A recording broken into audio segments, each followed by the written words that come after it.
주호영이 지금 공수처장 후보 협상 과정을 거짓말로 공개하면서 지금 공수처장 후보로 거론되는 올라가 있는 사람들에 대해서 다시 바꾸자 이런 얘기 하고 있거든요. 차라리 그냥 처음부터 빠지지. 공수처 안 세우겠다고 그 어그로를 끌다가 법이 통과되니까 지금 올라간 사람들은 잘못된 거 아니냐? 이렇게 말하는 게 난 이 찌질함 때문에 한번 가져와 봐요. 그러니까 기본적으로 그 주용호가 법으로 어떻게 처단할 수 없는 영역에 대해서 진짜 개 양아치 짓을 지금 하고 있는 거죠. 원내대표 사이에서 협상 과정이라는 건 글자 그대로 아무도 모르는 거죠. 원내대표 둘 사이에서만 있었던 거기 때문에 주호영이 어떤 소리를 하더라도 그거는 일방의 주장밖에 안 되는 거예요.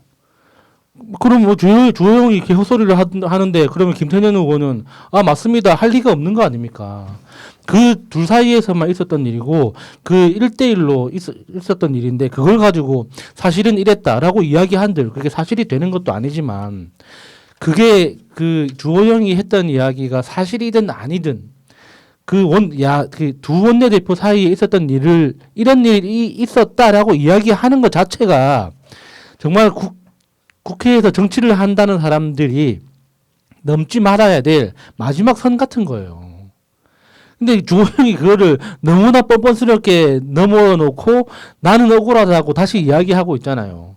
그러니까 주호영이 당 내에서도 그렇고 지금 정치적으로도 그렇고 굉장히 좀 궁지에 몰려 있는 상황인 것 같기는 해요. 맞아요. 그러다 보니까 그만큼 절박하다라는 생각도 들고 사실은 이렇게 이야기하는 게 언론이 믿고 써줄 거니까 이렇게 이야기하는 건데 요즘은 기사 나오는 거 건건마다 누가 이렇게 이야기를 했다라는 것마저도 이거 내가 직접 들어보고 팩트체크를 해야지 안 그러면 기사를 믿을 수가 없는 거예요.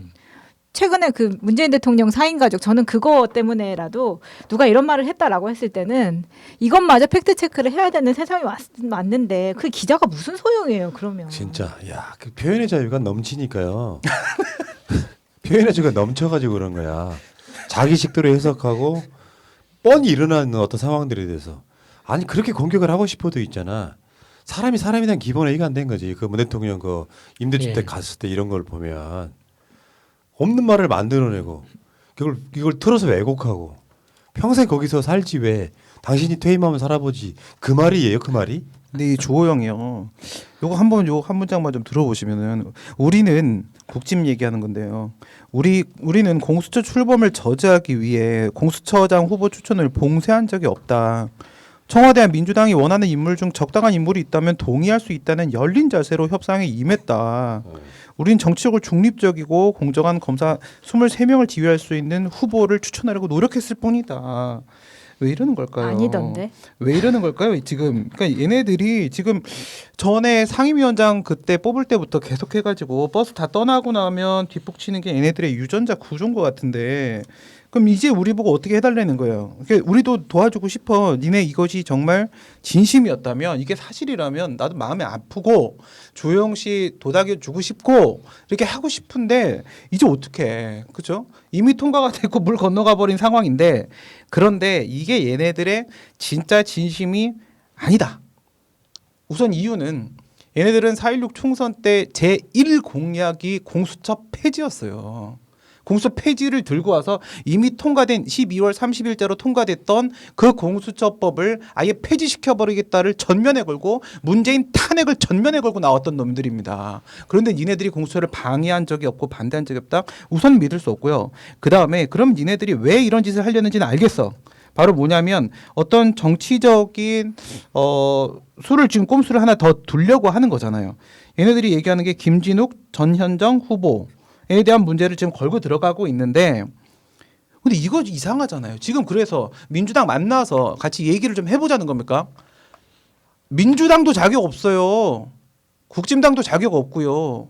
공수처법은 후보 추천위원회가 후보를 추천하도록 되어 있는 거지 정당이 추천하는 게 아닙니다.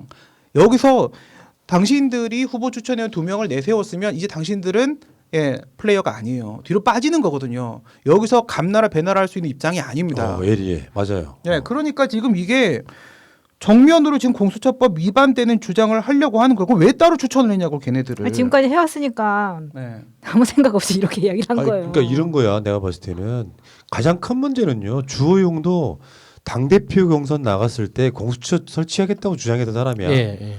유승민 마찬가지고 안철수도 마찬가지고 그렇게 공약을 걸어서 자기 정치적 소신이 바뀌잖아요. 그러면 바꾸는 과정이 필요해. 그때 했던 말은 내가 잘못 생각했다. 사과드린다. 지금부터 나는 공수처는 반대할 거다.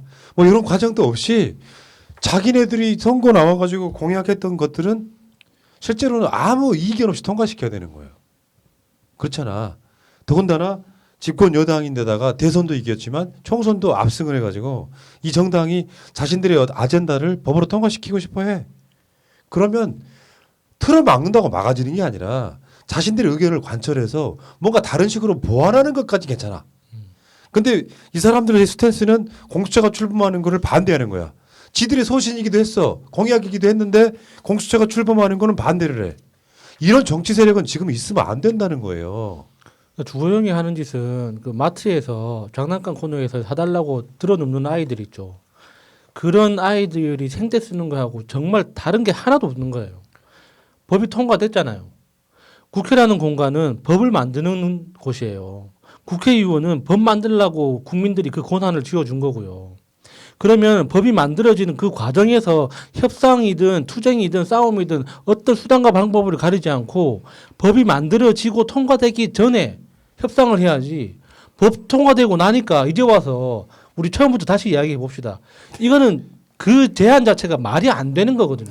얘는 왜 이러는 거지? 주호영이 제가 제 채널에다가 주호영의 다중인격, 자분열 이러면서 옛날에 2016년 7월 20일에 새누리당 당대표 경선 출마 때 공수처 설치에 공감합니다라고 했던 인터뷰 내용을 제가 아예 다 링크를 걸고 지금 반대합니다라고 얘기를 하는 걸 보여주면서 이런 다중인격자라고 했는데 이번 기사는 다시 2016년으로 돌아왔어요. 무슨 환자야? 좋아 싫어 좋아 어쩌라고 아니, 그러니까 입장을 정해. 정치 세력이라고 하는 게 특정 정치 세력 뭐 여당 등의 공으로 남기 때문에 다시 한번 말씀드립니다만 왜 그 예산 처리 관련하면 지역에서 예산 갖고 가면서 지금 문재인 정부의 예산이 너무 커라고 해놓고 자기 지역구 예산 갖고 가면은 내가 따왔다고 자랑하는 그 짓거리 하잖아요. 그게 이제 이쪽에 숟가락 얹기인데 똑같은 거예요. 공수처를 설치를 해. 근데 역사 속에 국민의 주임은 공수처 반대 세력으로 남아 이제 그 과정들이 있으니까. 근데 보통 보편 타당한 상식선에서의 정치란 건 그런 게 아니라고요. 공감하는 바가 있으면 같이 찬성하는 거야. 그래서 주호영이 훗날에 공수처 통과를 위해서 공수처 통과가 자기 이력이 돼야 된다고. 바보 같은 짓이잖아요. 이건 어차피 민주당이 통과시킬 거였단 말이야. 그러면 2020년 공수처 통과에 일익을 담당한 야당 원내대표가 돼야 되는 것이 훨씬 더 이 사람들한테 좋은 건데 습관 때문에 안 되는 거야.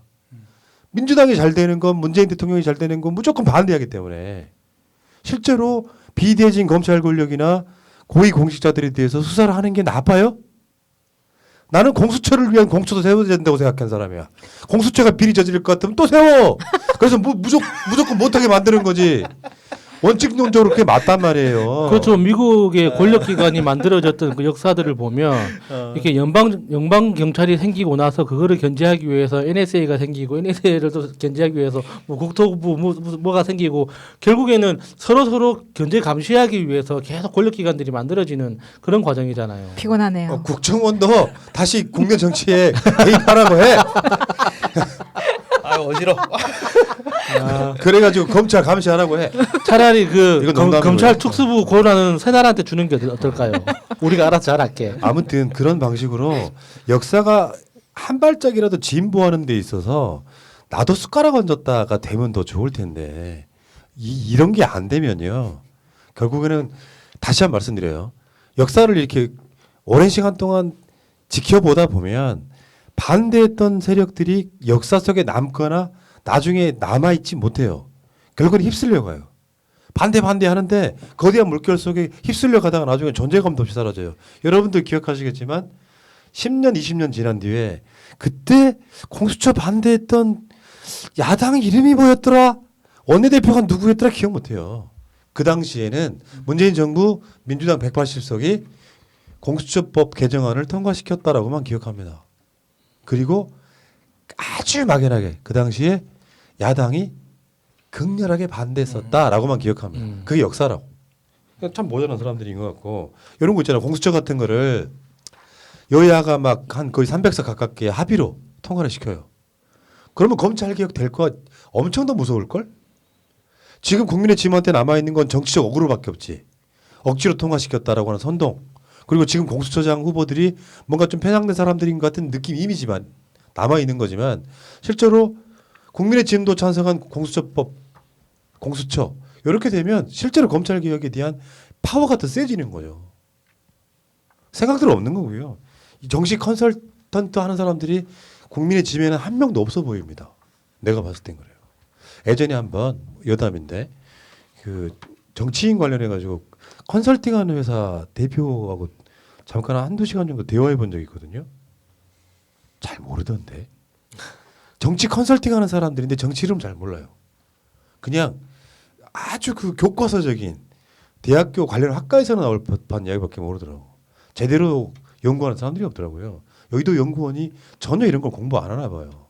실제로 나중에 보궐선거나 대선이나 지방선거로 갈 때 이 컨설팅하는 팀이나 이런 흐름을 바꿔주지 않으면 절대 이 사람들 성공할 수가 없어요. 여기까지 갑시다.